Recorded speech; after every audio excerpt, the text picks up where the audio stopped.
Peace and blessings, family. Peace and blessings. Y'all come on in, come on in, come on in, come on in. So tonight we're gonna talk a little bit about this 7-day pressure purge challenge that kicks off in less than 72 hours.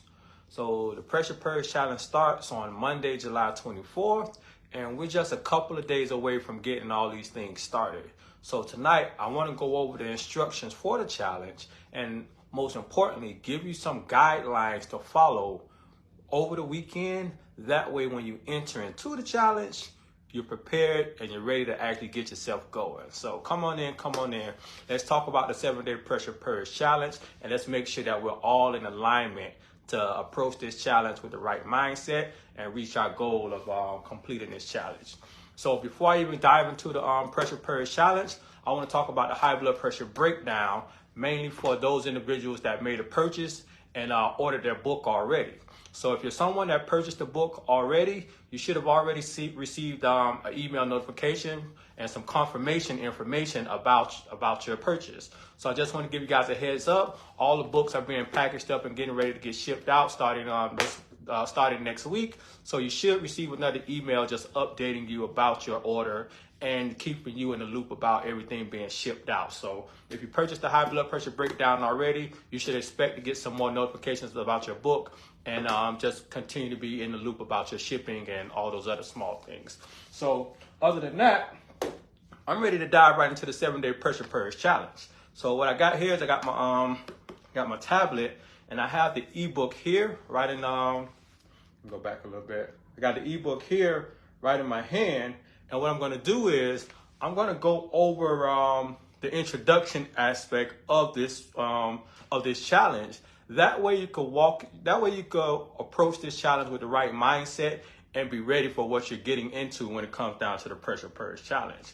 But one thing about these types of challenges, it's very important that you prepare properly before you get started, because the last thing you want to do is get started with this type of challenge and you got off on the wrong foot, because that's really going to set you back, especially with this type of challenge. Because if you already purchased the challenge and signed up for it, you got your ebook and you might have went over some of the details about it already. If you notice, this challenge is all about removing certain things from our diet and allowing for our body to get back in alignment to correct these blood pressure issues. Now, what typically happens before a person approaches this type of strategy or this type of challenge, they like to overindulge before the challenge actually starts. And that's going to be one of the worst things that you can do before this type of challenge or before any type of challenge. You don't want to overindulge in these types of foods before you remove them from your diet.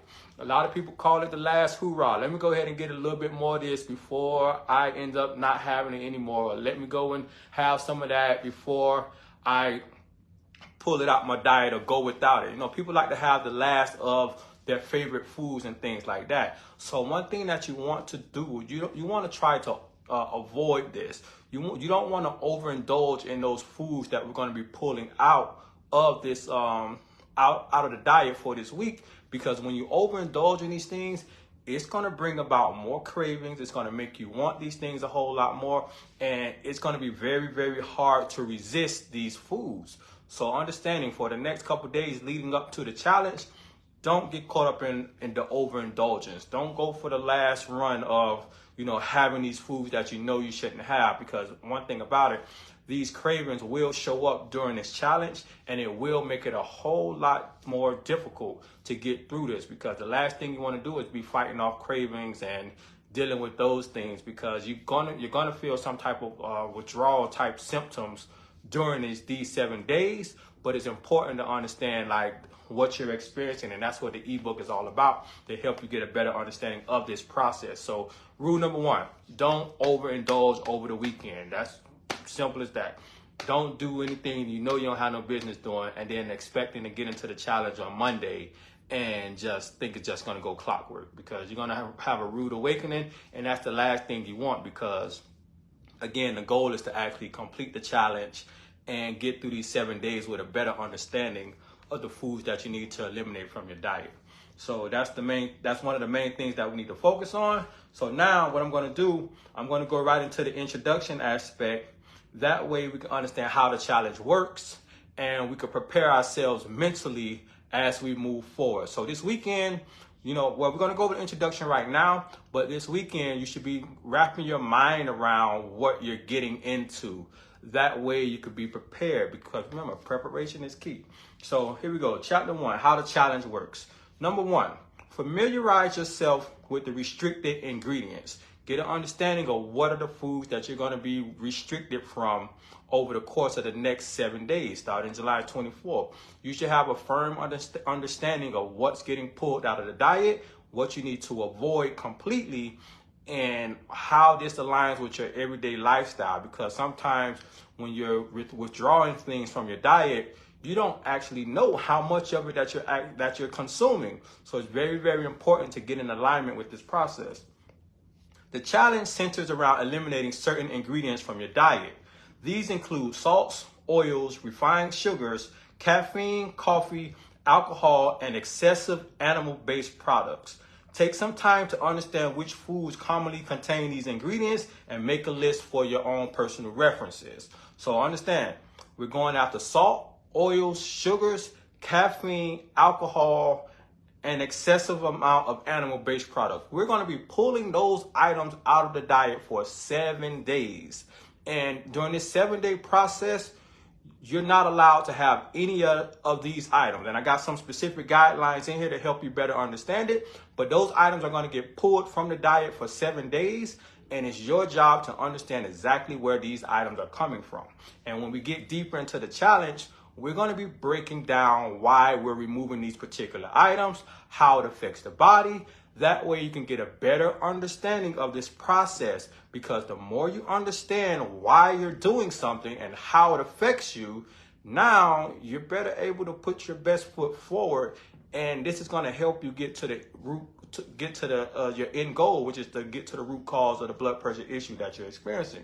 So familiarize yourself with the items that are going to be restricted. Salts, oils, refined sugars, caffeine, coffee, alcohol, excessive animal-based products. Those are the items that are going to get pulled. Number 2, start by reducing your consumption of the animal-based products. Begin the challenge by reducing your consumption of animal-based products. Aim to limit it to just 1 serving per day or eliminate it completely. So now asking people to reduce the amount of animal-based products is always going to be a challenge. So for these 7 days, your goal is to reduce the servings of any animal-based product that you're having to just 1 serving per day. Just 1. And what this basically means is, if you're someone that eats a lot of animal products consistently, this 1 serving could simply be, if you have eggs in the morning, that's your 1 serving for the whole day. The rest of your day must be filled with all whole foods and plant-based items, however you decide to construct them. But you can only have 1 serving of animal-based products today. Now, if you're someone that can eliminate them completely, that's great, because that should ultimately be the goal for this challenge, to get the best results. If you can go the whole day without any animal-based products, that's gonna double your efforts. You're gonna see much more results when it comes down to the end goal, or to the end of this challenge.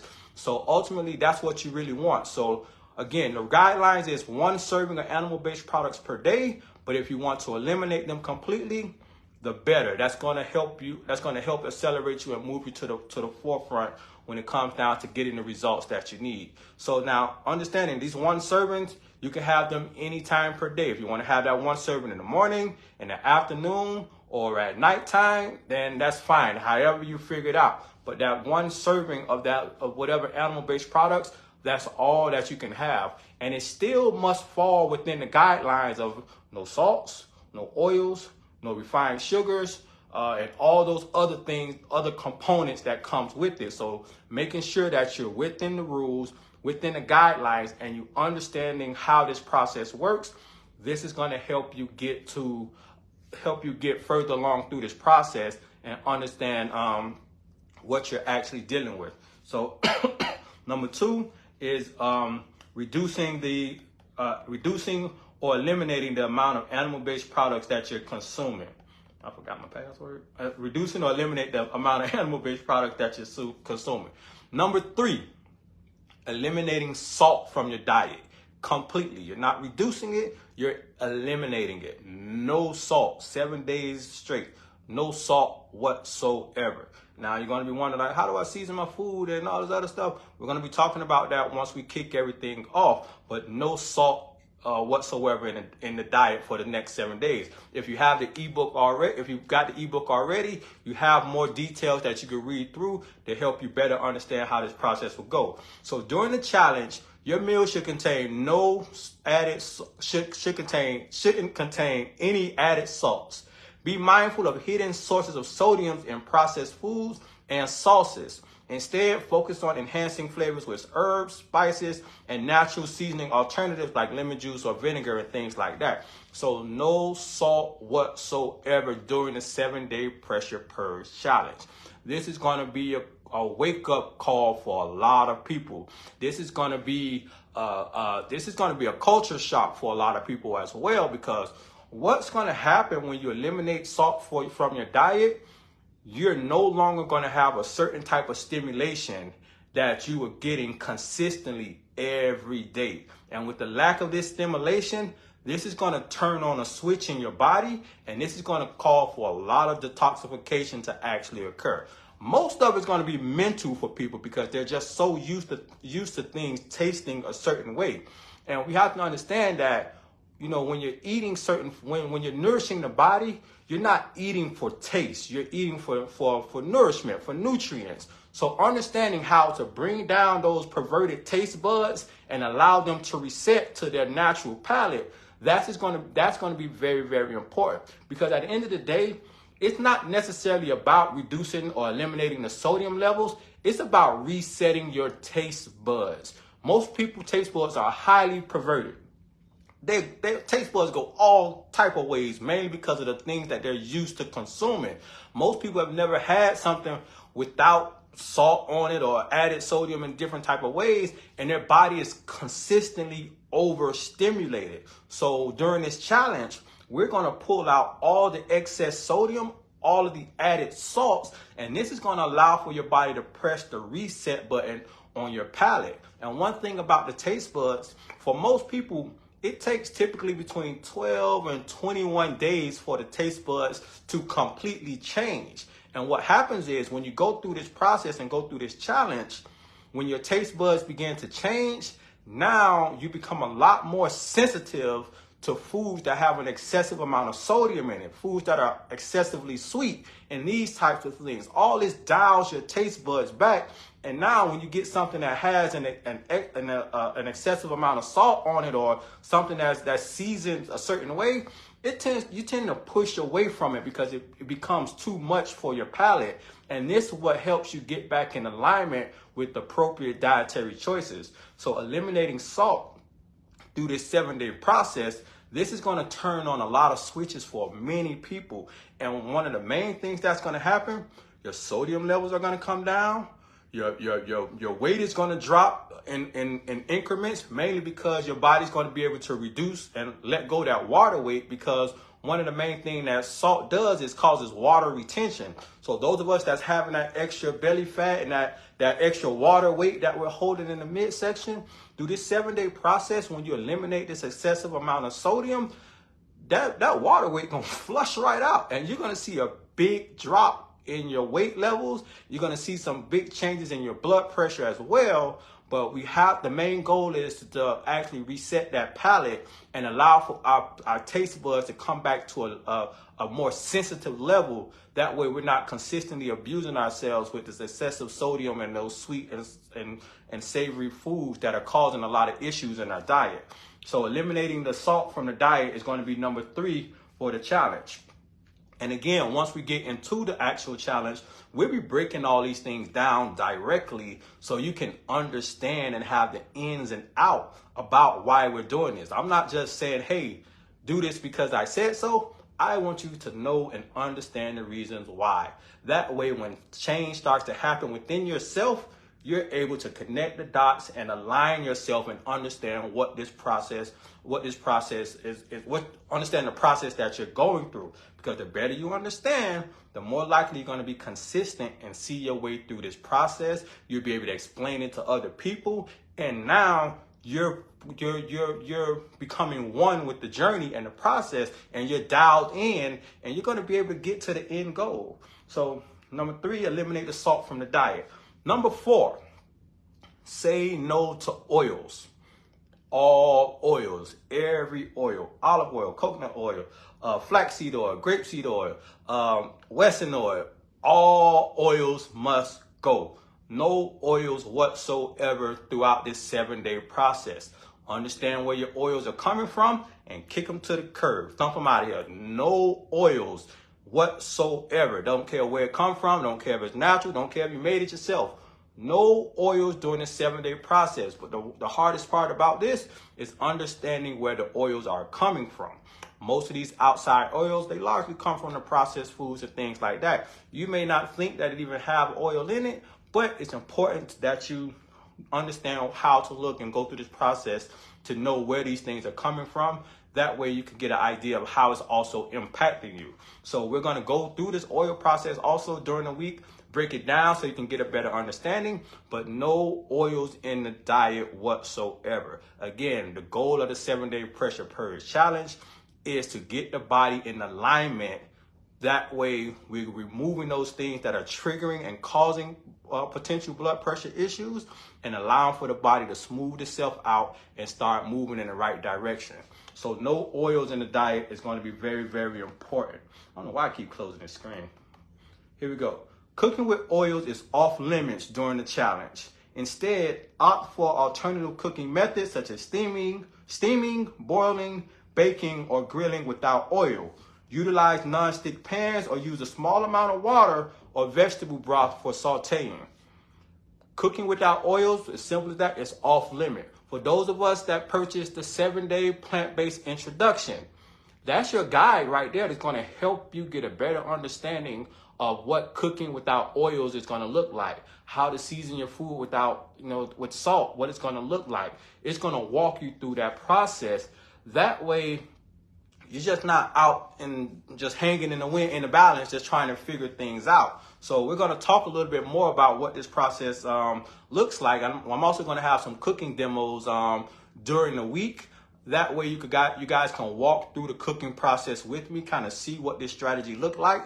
Because most people never cook without oil in their life. And we think like, how do I cook without oil? Like, I'm sauteing this, or I'm cooking that. Most people naturally we're raised to just pour oil in the pan and then saute and do whatever we're doing. So understanding that, we're trying to get away from this mindset because of the problems that oil causes to the cardiovascular system. And we're going to get into that. I don't want to dive too deep into that because that's a whole lesson in its own. And we're going to talk about that when we do reach the oil section next week. But no oils is going to be a big part of it. So no type of oils. Don't try to sneak any type of oil because you think it's healthy and you think it is. It's not about what you think. It's about following the guidelines, following the rules. And when we get to there, we'll be breaking it down so you can get better understanding, and potentially just, if you have any questions, you can ask those questions there. But no oils during the 7-day process.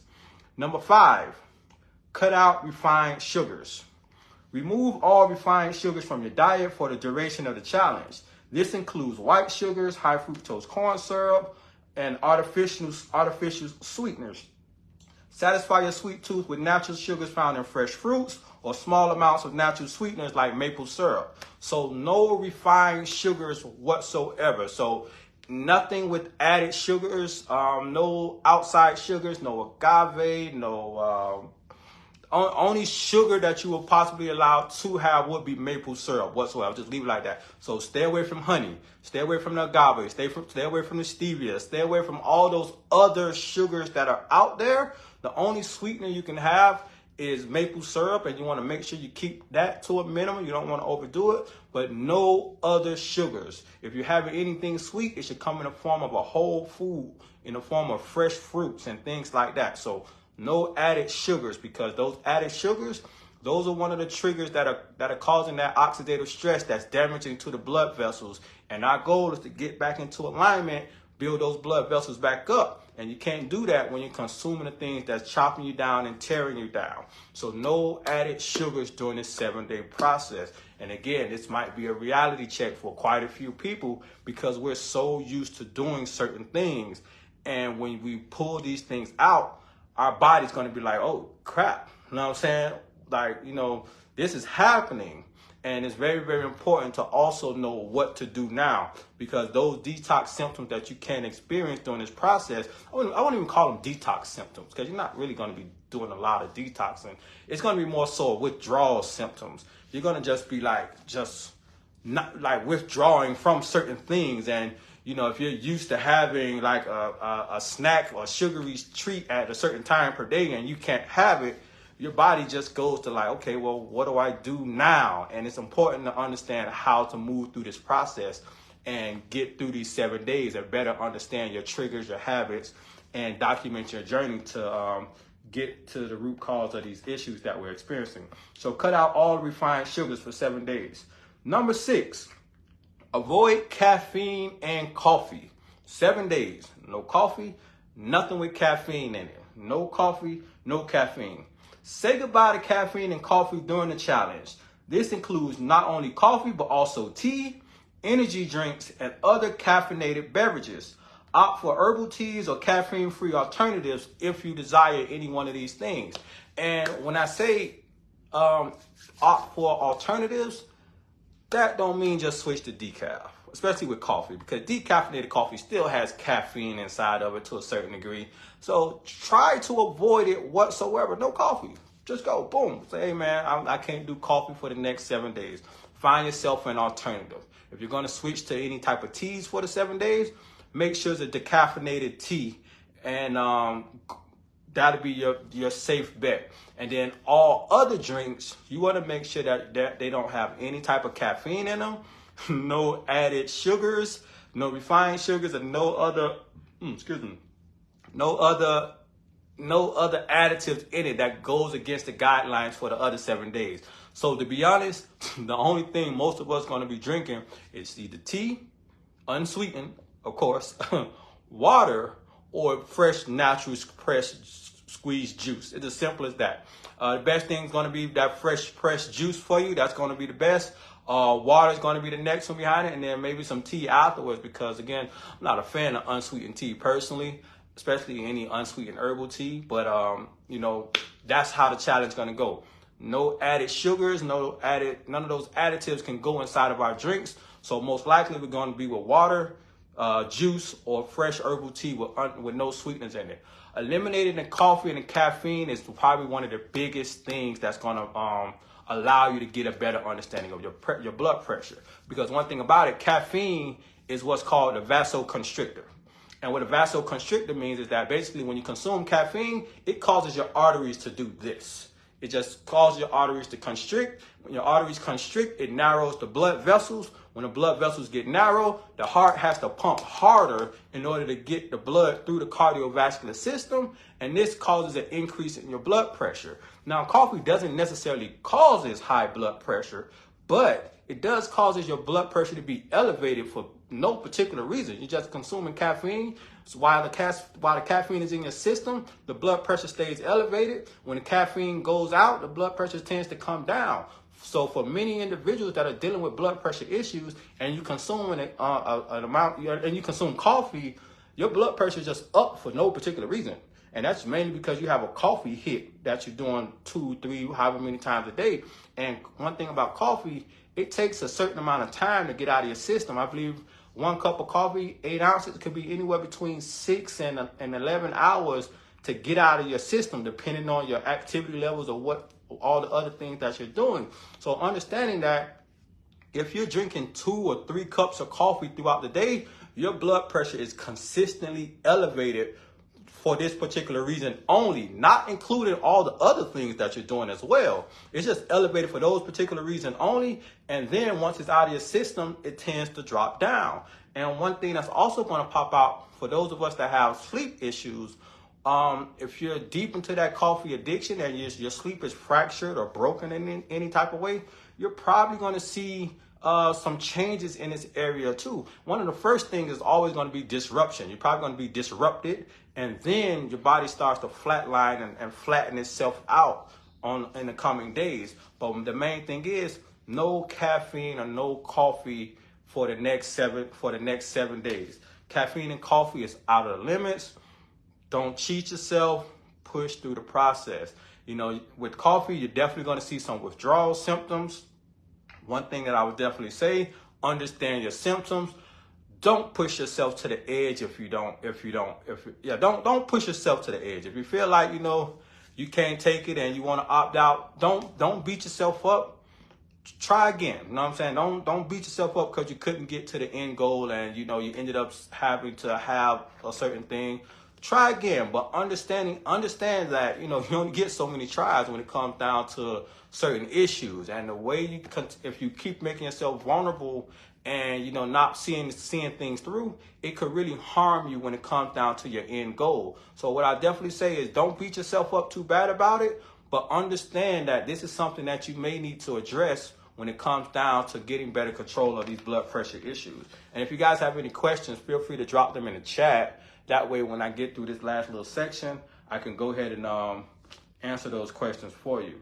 Number 7. Wait. Oh, yeah. No artificially sweetened beverages. This goes into the same one.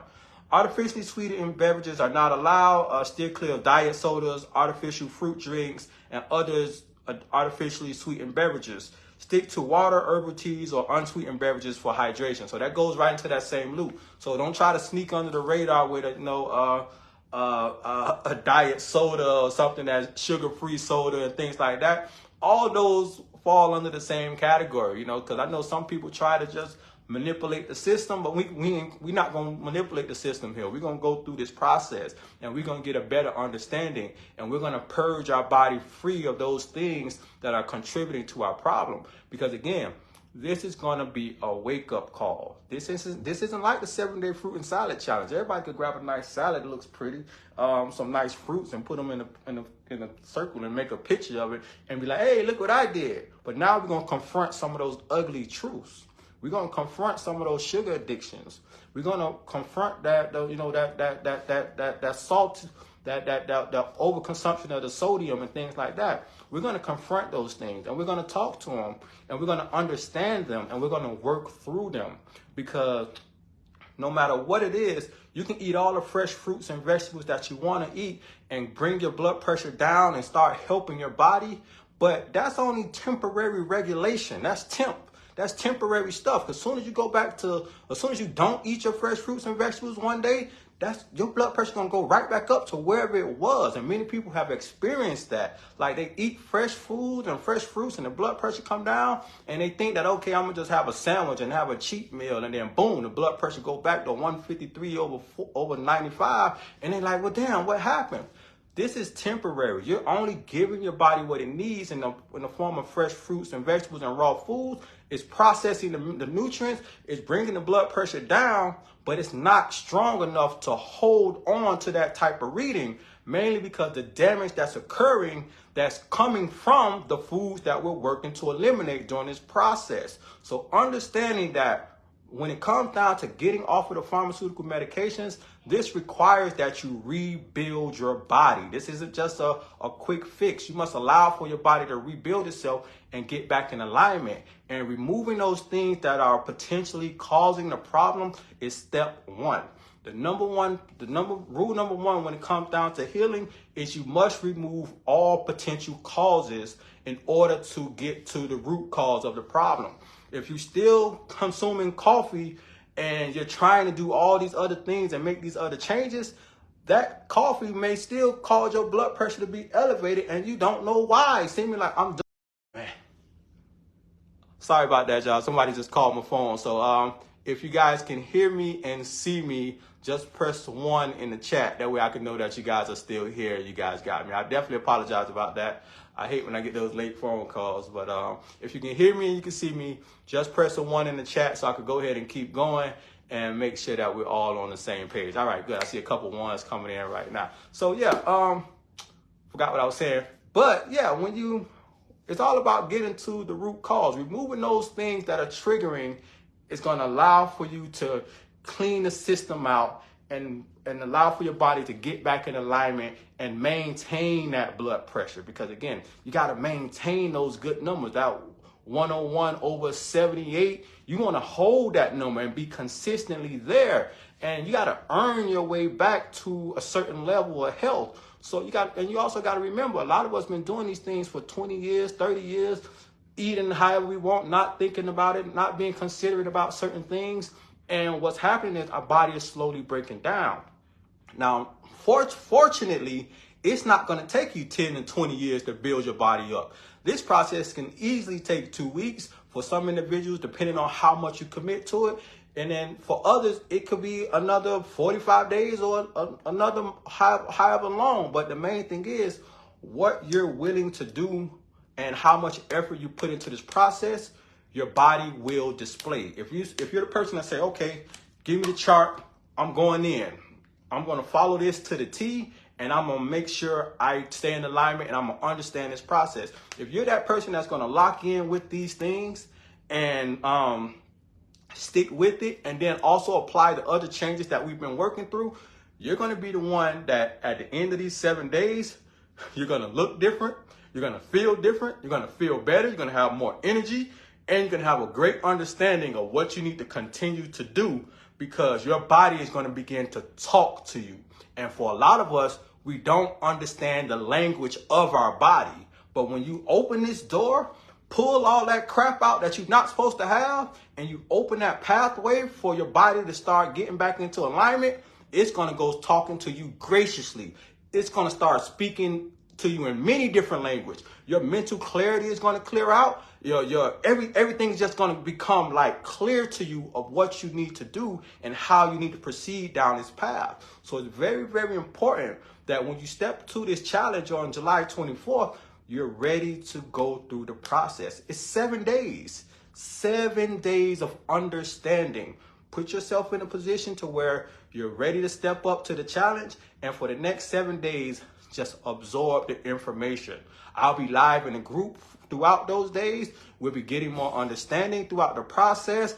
That way you can have the confidence to actually apply these tactics, apply these strategies, get the understanding, and work your way through this process. And it's not going to be an easy process, but I can guarantee you, you will come away with the understanding, and you're going to come away with results. That's the most important thing.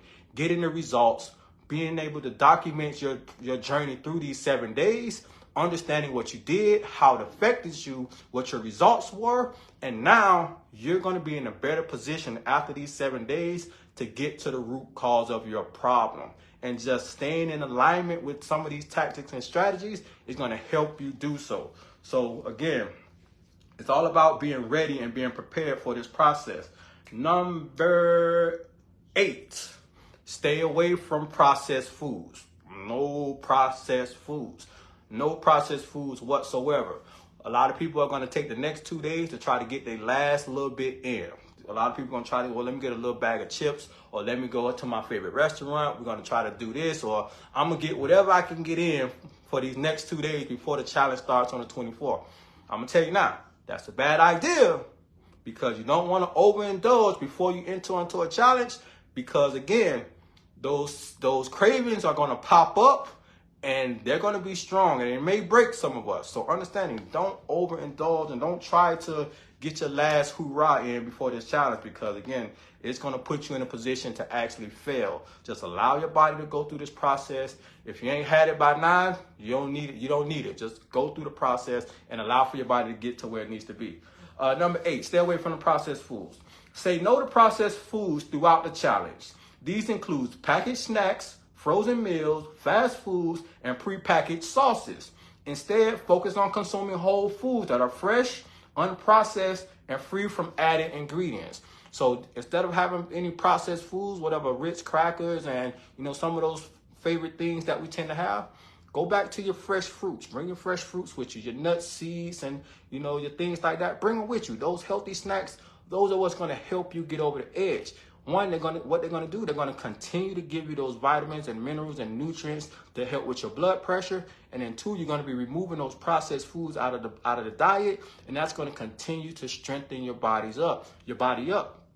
Only thing that's going to happen is your body's going to get rid of all the excess storage that it has, and it's going to start packing in those vitamins and minerals and nutrients and filling up your nutritional storages. And that's going to build up your body, strengthen your blood vessels, and allow for your blood pressure to become a lot better regulated. And this is going to help you when it comes down to your end goal. Those processed foods ain't going to do nothing for you. And one thing about it is that, a lot of us are addicted to them and we don't really know it. But this challenge is going to help you understand this process a lot better. And it's going to be able to just allow for you to create change for yourself. Because again, most people, our taste buds are highly perverted, and we're just used to having certain types of stimulation. And when we pull those out, we'll see really how our body feels. And once we start moving in the right direction, you open up the different pathways for energy and vitality just to show up and express themselves in the right way. And your body is going to thank you for the things that you're doing. So eliminating those processed foods are definitely going to be top of the list. And they're going to be very, very important throughout this process. Number 9, emphasize fresh fruits and salads. So we're not going to forget what we were doing for the 7-day fruit and salad challenge. We're going to make sure that we're still doing those things. So those 3 to 5 servings of fresh fruits and those fresh salads every day, keep up that process, because we still want to build, right? We still want to get those vitamins, those minerals and nutrients, and maintain that same 101 over 73 blood pressure. We want to maintain all that good stuff. So make sure you're still consuming the 3 to 5 servings of the fresh fruits and vegetables every day. You still have the guideline from the 7-day fruit and salad challenge ebook that you guys have. Continue to look at that and make sure you're adding those same combination of foods and things to your diet. That way you can contribute and continue to nourish yourself and build yourself up. So keep that same emphasis on fresh fruits and salads. And here we go. Include 3 to 5 servings of fresh fruits in your daily meals. These natural sources of vitamins, minerals, and fiber will help nourish your body. Additionally, have a large salad once a day, filled with a variety of colorful vegetables, leafy greens, and a light homemade dressing. Remember, homemade is very, very important. That's why I gave you guys those recipes last time, because we want to eliminate those dressings with that salt, the oils, and the refined sugars, because they mean us no well. A lot of people think that, oh, I'm having a salad, but I'm lacing it up with this Italian vinaigrette or this Caesar dressing, that I'm doing something good. That dressing is causing you more damage than a lot of the other things that you're consuming, because of the salts, the oils, and the refined sugar that's in them. Salad dressings are highly processed, and most people are not aware of these things, and they're continuously contributing to the problem that they're having. So understanding that salad dressings are a big time no-no, and if you were in the last challenge, you have all those recipes to help you better understand how to make some homemade dressing. A lot of people were showing pictures of the dressings that they were making. Very, very, very simple. Some of you don't even need a blender. You can use a simple whisk or a fork if you don't even have a whisk. So understanding how to make and prepare these dressings, that way you can simply add it to your salad, add some flavor, get some nice texture in there, and that's gonna help you continue to pack on the nutrients to build your body and correct these issues. One of the most important things that I saw as well, one of the most important things that I noticed that we wasn't on top of during the last challenge was our leafy greens. Now, we had several individuals that did a very good job with this, but for a lot of the latecomers that were kind of just jumping into the challenge and things like that, we wasn't preparing our leafy greens in a more appropriate way. I'm not gonna say we're doing it wrong, but a more appropriate way, because we wanna make sure that we have our power greens, our spinach, our arugula, our kale, our Swiss chard, a combination of those greens. That way we can get the potassium and the magnesium and all those nutrients that we need. Because when you eat greens like, let's say fresh romaine or spring mix, they're not packed with those nutrients. Now they have some and stuff like that, but you're not getting your bang for your buck. If I'm gonna eat a salad, I want a salad that's gonna do something good for me. So getting those right leafy greens in a nice combination, mixing those in, that's gonna definitely give you a power pack punch of nutrients that's gonna help you when it comes down to you're building up your nutrient levels, especially when it comes down to regulating your blood pressure. So when it comes down to those salads, make sure you guys revisit that. And inside of this challenge, I got some more information about that as well. Next, remember this challenge is designed to help you identify and eliminate foods that have a negative impact on blood pressure.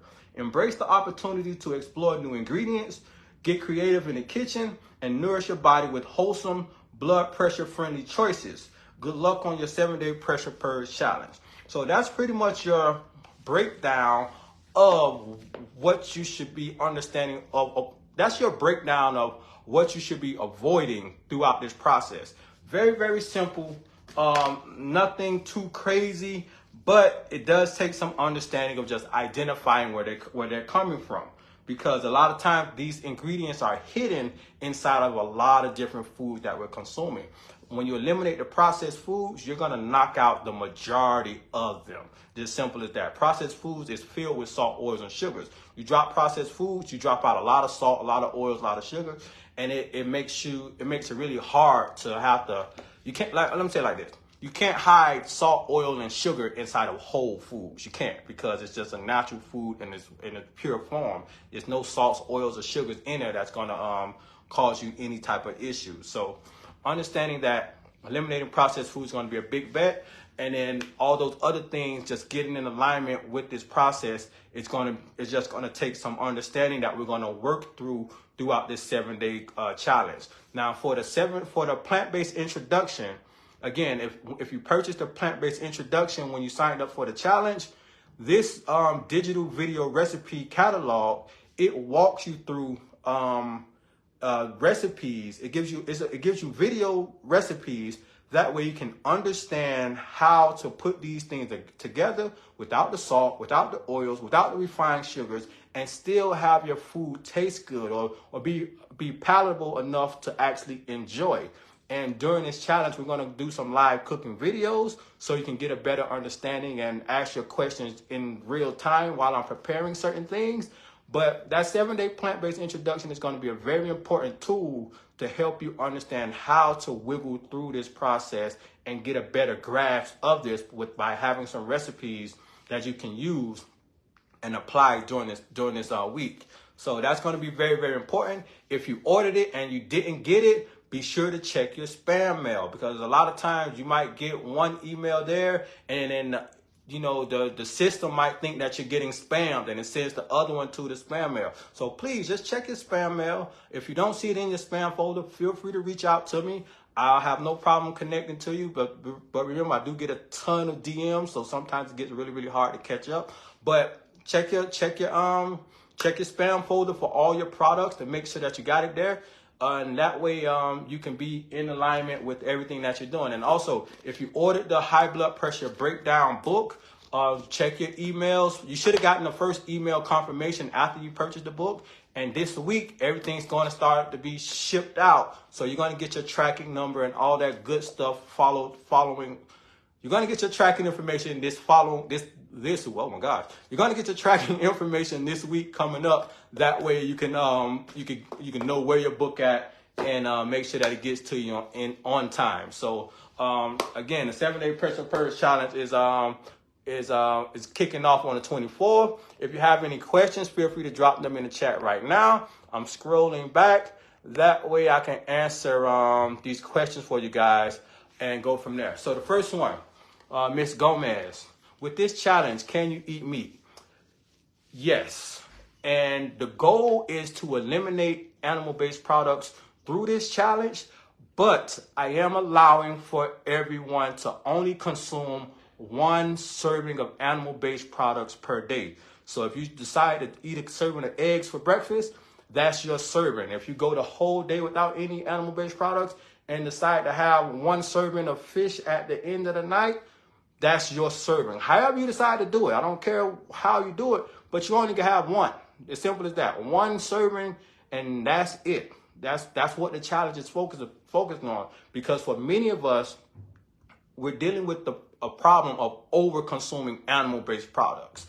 And you will not understand how your body responds until you remove the burden that's on your elimination system. And when you're consistently consuming animal-based products day after day after day, this is contributing to some issues that you may not be aware of. But when you lessen that burden on your digestive system and allow for your pathways of elimination to flow without this extra pressure on it, this is going to allow for more health promoting things to occur within and flash some lights on certain things that are happening internally. So eliminating the animal-based products from the diet is going to be the best option, but I am allowing for one consumption during this process. That way you can understand what you're going through. And if you can't go a week with just eating one animal-based product per day, that's probably something you should look into, because again, that's a mental internal issue that you're dealing with. If you can't walk away from something, that's a personal problem. So you should probably look into that for anyone that's dealing with that type of issue and don't want to step away from certain type of food for a period of time to understand their own well-being. So the challenge allows for one serving of animal-based products per day, but I highly encourage you just to go without it for this period of time and see what your body says to you. And this will allow for you to get a better understanding of what's going on. What about mushroom coffee? Pass. No mushroom coffee. I'm not completely, I don't completely understand it, but you don't want to find substitutions for things like that. You know, when you start looking for substitutions, that puts you in a different ball game, and you know, it can be triggering in other areas. The best option is always to just eliminate it and then watch and see what happens afterwards, because when you substitute certain things, you're not really sure what's going to happen. And, you know, eliminating it completely, it makes things a lot more simpler. When you make it simple, you can like, oh, okay, I felt good after I did that. Maybe I don't need this anymore. But when you substitute it, you might not even know how you felt with it. You probably just be ready to get back to the real thing. And that don't give you much understanding when it comes down to getting to the root cause. Miss Jacqueline Brown. Hi, Kellen. Can you put the things to avoid in the group? I did sign up for the challenge and purchase your high blood pressure book. The things to avoid, yeah, I can put a list for them in the group. The same thing that we put up. Matter of fact, I'll repost this video. That way, anyone that's in the group, they can actually just check out the video and get a complete breakdown of those things and get some better understanding there. What else we got? Let's see. Any questions, feel free to drop them in, and I'll go ahead and answer them as soon as I get to them. Can we use frozen vegetables? Miss Yvonne. Yes, you can use frozen vegetables, but you want to make sure that they don't have the excess sodium and the oil and all that stuff added to them. When you look at your frozen vegetables packs, it should say carrots, peas, corn, or whatever is inside of there.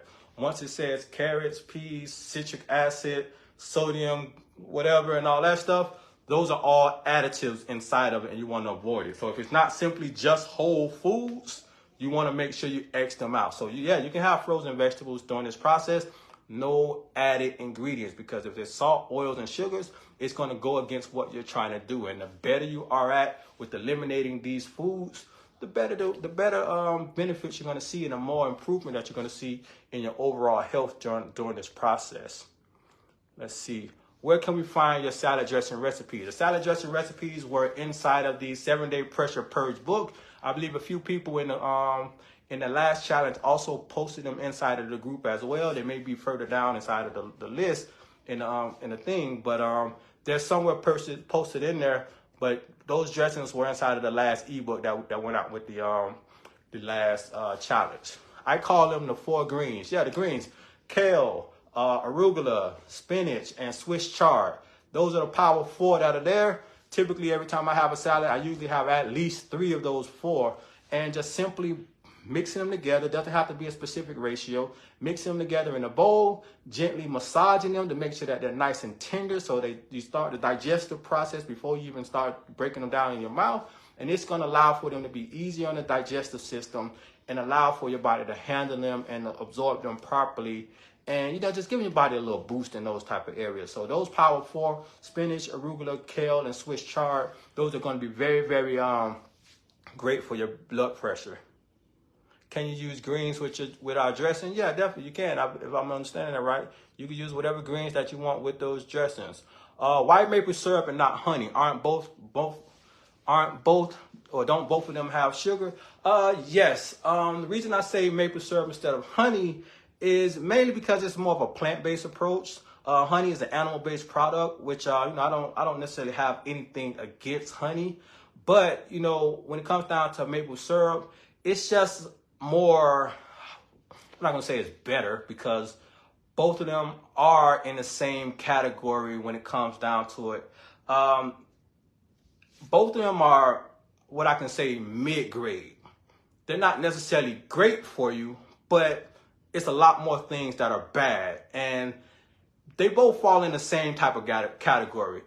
Personally, I would say go with maple syrup, mainly because when you go with honey, you tend to like gravitate to that flavor a little bit more. It's more like a substitute. But when you do maple syrup, if you put too much, it's gonna take whatever you mixing gonna taste like maple syrup, and that kind of like just kind of goes against it. But preferably maple syrup. I'm not gonna, and if you want to use honey, I'm not gonna it's not gonna be too much of a difference. But when it comes down to the flavor and taste profile, you're gonna find yourself reaching for that honey, like, okay, let me just keep going with the honey instead. And what happens is when you keep reaching for that, now you create a pattern of overconsumption, because again, at the end of the day, it's still sugar and it's still going to have an effect on your body. Whereas when you're just consuming the maple syrup, you get tired of that after a while, and it's not as stimulating as honey is, and it has a distinct flavor. And honey, you tend to enjoy sometimes, but maple syrup, it's like I don't want too much of that. And that might be me personally, but from my experiences, maple syrup is something that if I have to sweeten something with maple syrup, I'd probably rather not have it. But if I sweeten something with honey, then I'm gonna be on top of that, because most people like honey. A lot of people don't like the maple syrup as a sweetener. So that's the main reason why I chose maple syrup instead of honey. But at the end of the day, they're both on the same spectrum. It becomes more of a psychological battle than anything. So that's why maple syrup is going to be there. Is whole wheat bread considered processed food? Yes, Miss Floyd, it's definitely a processed item. When you look at that bread, and bread is going to be a place where a lot of people have a lot of issues, because I had a lot of issues with bread. When you look at bread, let's say you go in your kitchen, right? You get the bread package, you flip it over, you look at the nutritional label on the back. You're going to see salt, you're going to see oil, and you're going to be sugar. You're going to see sugar. And it's going to be a lot of those three inside of it. So bread is going to be one place that you have a lot of problems. And I'm going to tell you now, you're not going to find any bread out there without salt, without oil, or without sugar. The only way I found bread without salt, oil, and sugar, I got in the kitchen and I made it myself. And that's not something I enjoyed. It wasn't that great. And after a while, it did get okay because I got used to not having salt, oils, and sugars in my bread. But that's something that you should probably avoid completely during this process. Stay away from any breads because they have salt, oils, and sugars inside of them, and they're one of those highly processed items that's contributing to the problem. And you might think that, oh, it's a whole wheat bread, and it's Dave Killer bread with all these grains and seeds and proteins and all these things in it. But remember, we want to pull some things out. And bread is a comfort food. People find comfort in having bread, having a good sandwich. I know I do. So understanding that when you're in this process of correcting the issue, stay away from those things because you're going to find growth in discomfort. When you find these substitutions to make yourself comfortable, this is where you're going to just make it easy for yourself. You find growth in being discomfort, and you find your growth in discomfort. So staying away from certain things is going to allow for you to get better, find other alternatives, and allow for your body to change and adjust to life without these things that are contributing to your problem. So if you're dealing with a weight issue, you're dealing with a blood pressure issue, you're dealing with blood sugar issues and those chronic things, eliminating these foods is going to allow for your body to get back in alignment. And again, this 7 days is going to help you understand certain things and just get better throughout this process. So yeah, whole wheat bread is definitely something that's considered processed, Miss Floyd. And the better we're able to stay away from all breads during this process, this is going to allow for us to actually get better through this journey. What else? Let's see a couple thank yous. No, thank you guys for tuning in. I appreciate all you guys. for just being here and hanging out with me. Miss Yvonne, Ezekiel sprouted bread. No bread whatsoever. That's a really good bread based off of a lot of the ingredients that it has inside of it. But we have to remember, this is still a processed food. It has those things in it that goes against what we're trying to do.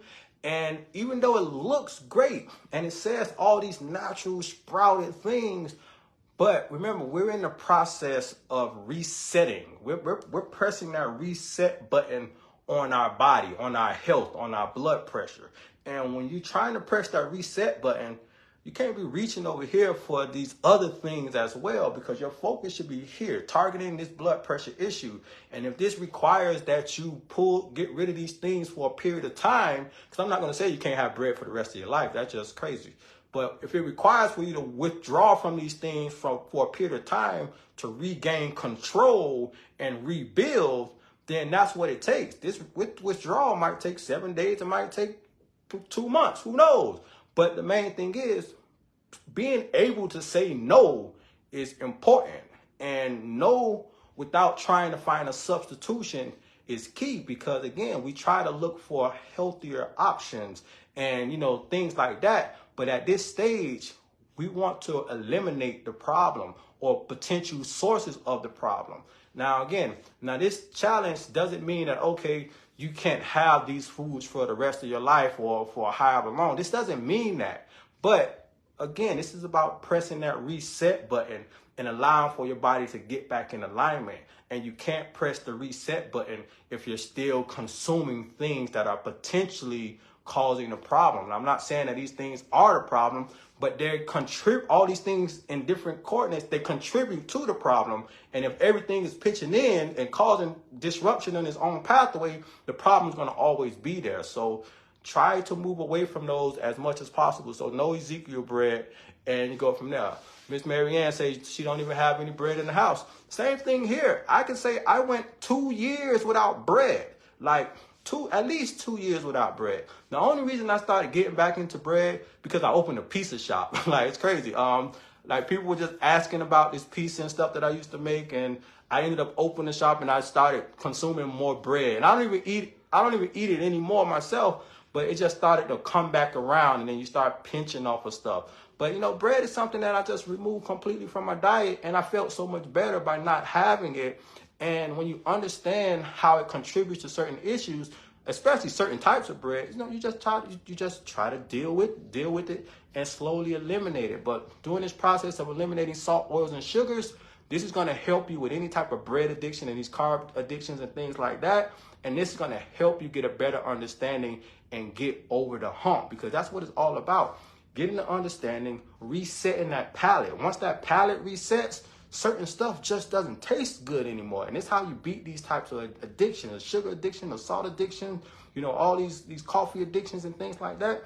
You beat it by going through this type of process and gaining the understanding of it and allowing for your palate to change. Again, 2 weeks, 3 weeks max, your palate changes for most people. And when that change starts to set in, this is big, because a simple soda doesn't even taste the same. It starts to taste like chemicals. I remember when I first came out of my clinic, my first week of having, matter of fact, it wasn't a week, it was a little bit longer. But I didn't have salt, oils, and sugar for an extended period of time. And I needed some change. I was on a route doing some stuff for my business. I needed some change, and I went to the gas station. And I didn't want to just be the guy to walk in and ask for change, so I picked up some candy, like a bubble gum or something like that. I purchased it, and I got some change, and I put the gum in my car. And some time passed by, the gum was still in the car. I was hungry, and I picked up that piece of bubble gum, I put it in my mouth, and it felt like I drank almost cursed. It felt like I drank like some type of chemical solution, because my mouth felt like it was like the saliva and the whatever they used to make the candy itself. It all mixed together. It felt like a chemical solution. And I spit it out instantly, and I looked at it like, what the heck was this? And it took me to understand, like, yo, you haven't had candy. Matter of fact, I hadn't had candy in almost 2 years at that particular point. And I had that inadvertently. And I was like, wow, like my taste has changed that much. And since then, I still haven't had any candy products or anything like that. And that shows, like, you know, when you start making these types of changes, your body changes, your mindset changes, and you simply adjust. But you have to open the pathways for this to happen. And having a little bit here and there, it doesn't allow for your body to completely change. So stepping into this is going to be very, very important. Miss Rogers said, what can you eat for breakfast? Again, my breakfast usually starts off with either me fasting or fresh fruits. I'll get in there and cut a fresh watermelon every morning, me and the kids, and we just break it down and we enjoy it. Or fresh fruits, fasting, that's always going to be best. I usually don't highlight smoothies during this process. Like, I don't have nothing against them, but you know, I like that when you eat the whole foods, because you're going to get your nutrients in the right amounts. You're not going to overdo it. You're not going to overstimulate your digestive system in any type of way. But whole foods, fresh fruits is always going to be the best way to start your day, mainly because they don't put any burden on your digestive system. Fresh fruits are in and out. They give you the nutrients, they lift your body up, and they sustain you, and they don't weigh on you. So breakfast is typically going to be fresh fruits or fasting. Or if you like oatmeal, fresh oats is always good. And maybe putting some fruits on top, putting some fruits on top of it, that's going to be very beneficial as well. Could you eat baked or steamed fish or chicken? Miss Jacqueline, again, the goal of the challenge is to eliminate any animal-based products throughout this process. But if you're going to have any of those items, I recommend that you only have one per day, only one serving per day. And however you choose to have it, that's fine, as long as it still falls within that guideline of no salt, no oil, no refined sugar, and none of those other additives that we spoke about. So if you do choose to have any animal-based products, one serving per day, still within the guidelines. That way you can continue to proceed through the challenge and get the best results that you need. Should you take any supplements during this challenge? Preferably not. Let your body talk to you. Because if you're taking supplements, you won't hear what your body got to say, because your body's going to be focusing on eliminating the excess amount of things that it don't need. And when you're taking supplements, you're just adding things to the mix. Let it go without supplements. Let your body say what it needs to say and be able to listen to what it's telling you. And that way you can know your next step forward. Because when we take supplements and try to do other things at the same time, when we're releasing things, it just creates a lot of noise. And we need to be able to hear what our body wants us to know. And this is going to allow us to just continue to move forward in the right direction. So any questions, keep dropping them in, and I'm going to keep moving forward. Miss Tina Brooks Thomas says, I've noticed her palate has changed already. That's what I'm thinking. She said, I noticed mine has changed already. I'm thinking you're talking about your palate. But even doing a 7-day fresh fruit and salad challenge, that's enough to make your palate change, because you're entering those health promoting things into the diet, and you're reducing back on all those things that are not good for you. And as you do more health promoting things, your body starts moving in that type of direction.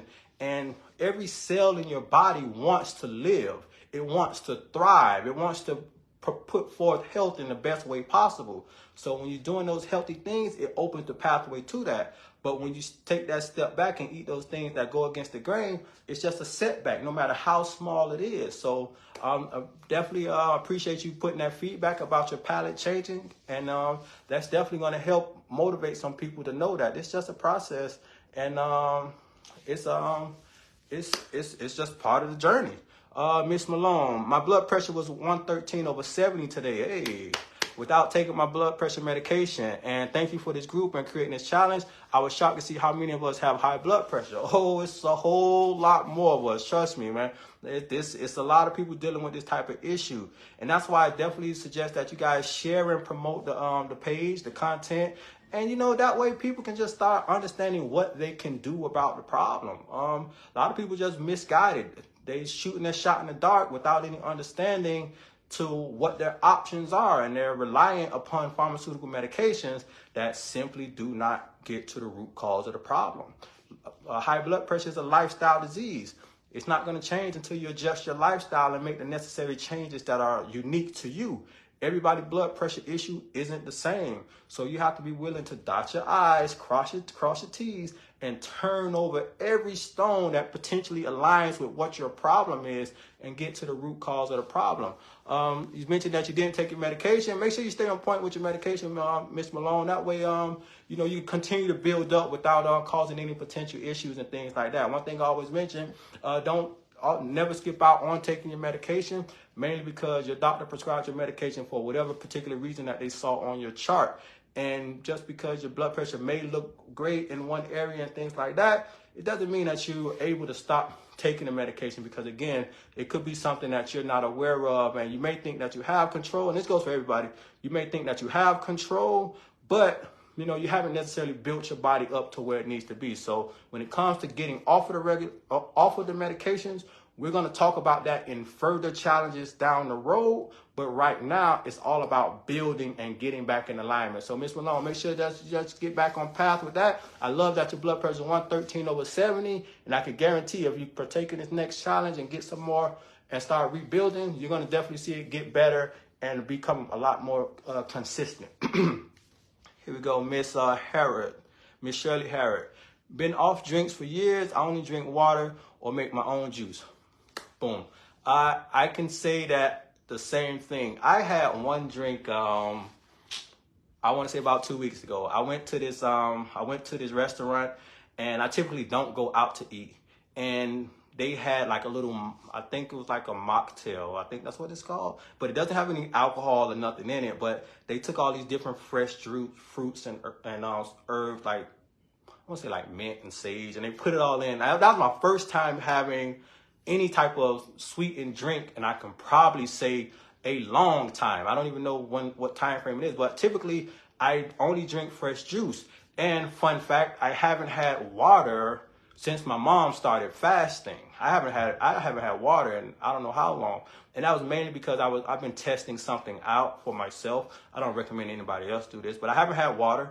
Been drinking fresh juice, not a lot of juice either, but more so eating a lot more fresh fruits, and just going through my natural process and just understanding what my body feels like without water. Mainly, I was trying to hydrate myself, usually because I run a couple miles every morning. But for the last 3 weeks, I haven't had any water whatsoever, not a drop. And my body has been feeling really, really well, really good. And I'm still documenting this process and understanding it. And it's not something for anybody else to do, but I felt like I should share that with you guys. Because again, I have this unique perspective of water, and it came from a lot of my old studies. And then once I get there and get an understanding, I definitely share some facts with you guys. But yeah, been off of sodas and all these things for a long time, and you only drink water and make your own juice. What more could you ask for now? So it's simple as that. What else we got?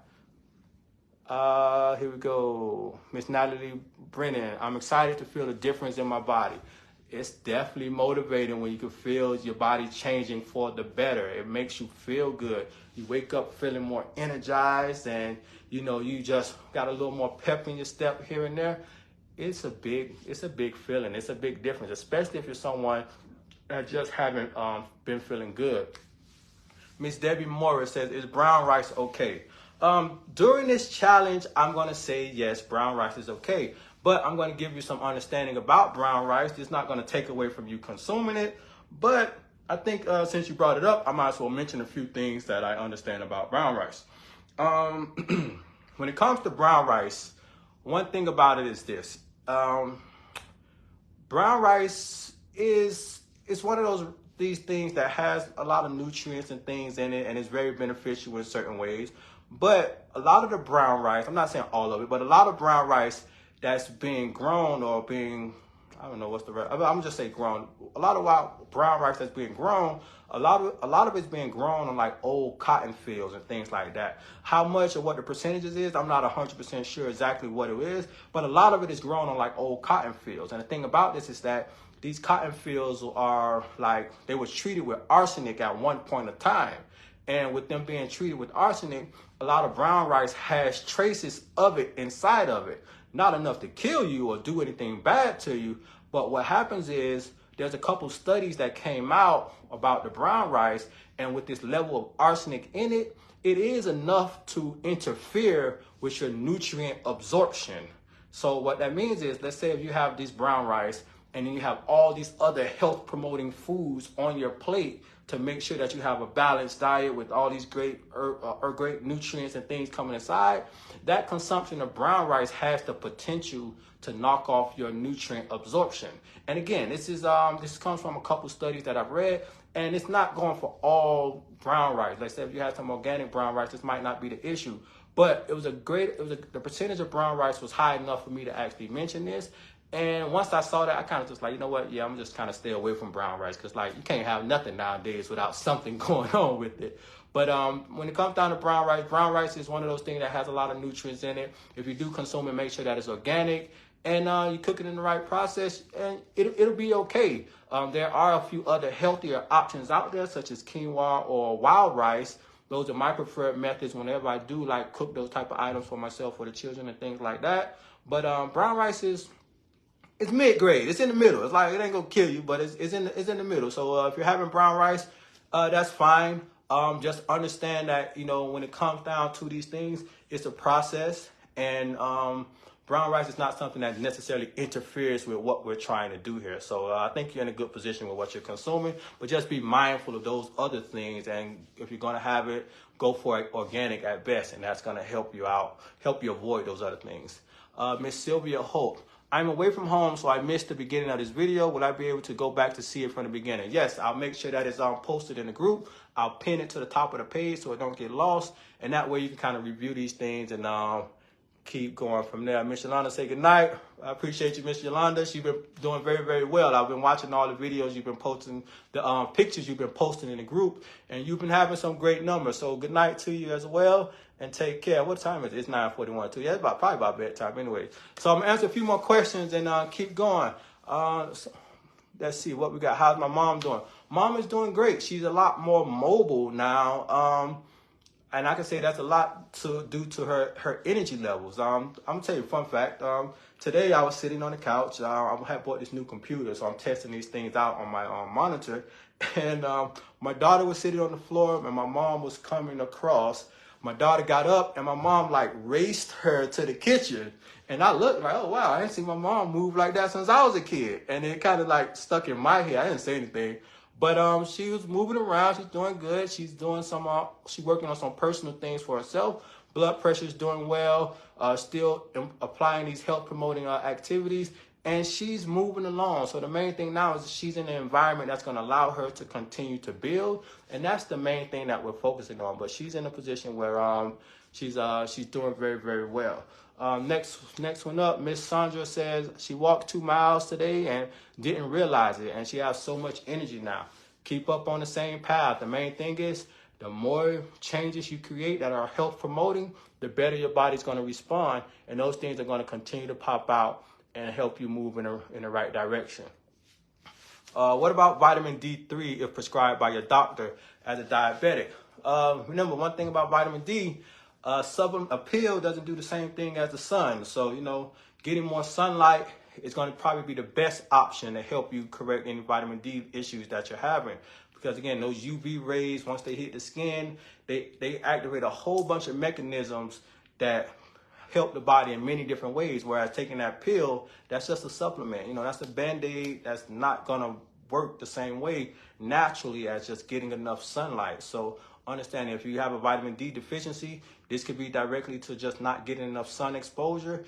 And again, it can also be a gut issue that's going on that's not allowing your body to properly metabolize and create the vitamin D that it needs. So understanding that it's other ways to figure these things out instead of just taking that prescription and just taking a pill to add on to the other pills that you're consuming. So just be mindful of that, and just find out these other alternative routes that you could take to keep moving forward.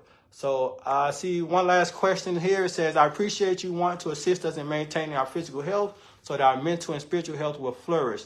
Miss Jacqueline Brown, it's my pleasure to show up and just provide the information that can help anyone just get better on their journey. Because at the end of the day, you know, we all deserve to understand what our options are when it comes down to improving our health. And unfortunately, the medical system that we're in, it just doesn't have the, I'm not going to say doctors don't want to, but it just doesn't allow doctors to be able to spend the time that they need to help each individual understand what their particular issue is. Because especially with blood pressure issues, everyone's unique. It could be stress, it could be sleep, it could be nutrition, it could be your relationships, it could be the lack of sunlight, it could be a number of things.